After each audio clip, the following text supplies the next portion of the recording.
Hi everybody, welcome back to this week's inspirational video. Today I wanted to talk about 3 things that people do to sabotage their own success. Now, there is a spectrum as to where we generally lie when it comes to sabotaging our own success.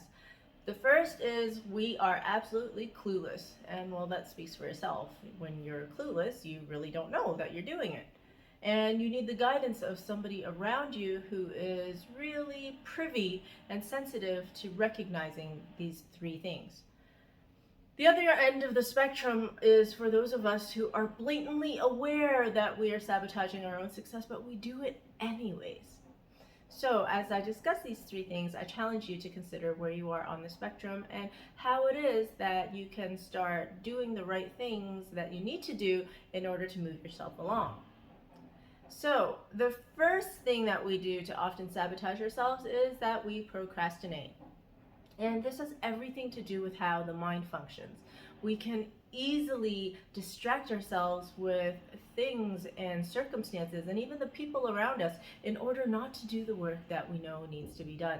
Now, this can be as simple as sitting at your desk, about to buckle down and really focus when somebody knocks at your door and asks for your attention.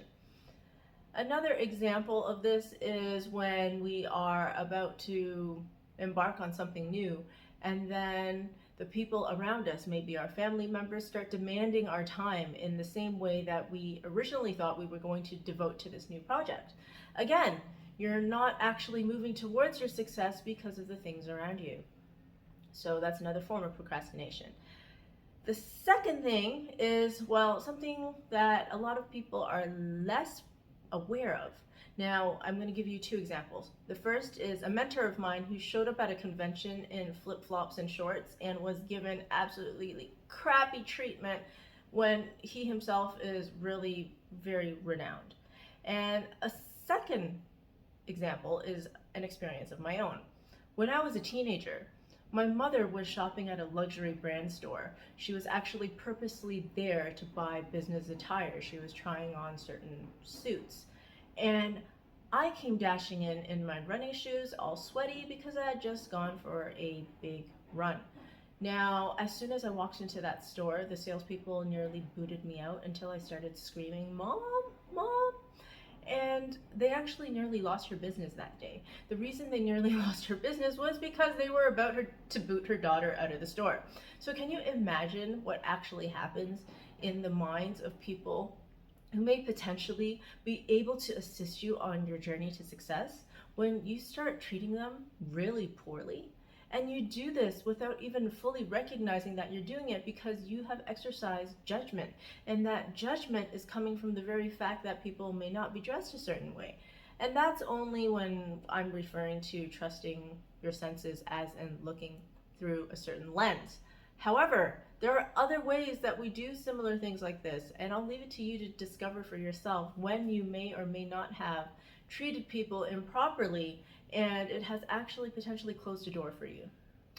The last thing, the third thing that I wanted to talk about, which often people do to sabotage their own success, is that they don't look at how far they've actually come. You see, development is an endless journey if we want it to be.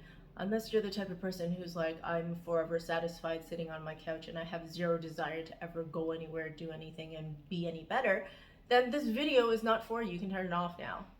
If, however, you are one of those people who truly feels that you are on this journey, you have decided to embark on a journey that is really much going to last until the end of your life, and you're always only looking forward and seeing how much road you have not yet traveled, instead of sometimes turning back and taking a look and giving yourself credit for all the work you've already done.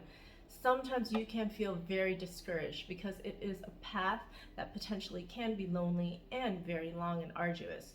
But it doesn't have to be that way. Remember, if we start reminding ourselves that there is a lot of goodness in this world, a lot of joy, a lot of great encounters that we can actually engage in as we embark on this journey of development, I assure you that it gets more fun and it becomes much more worthwhile. So thank you again for tuning in today, and I will catch up with you in my next video.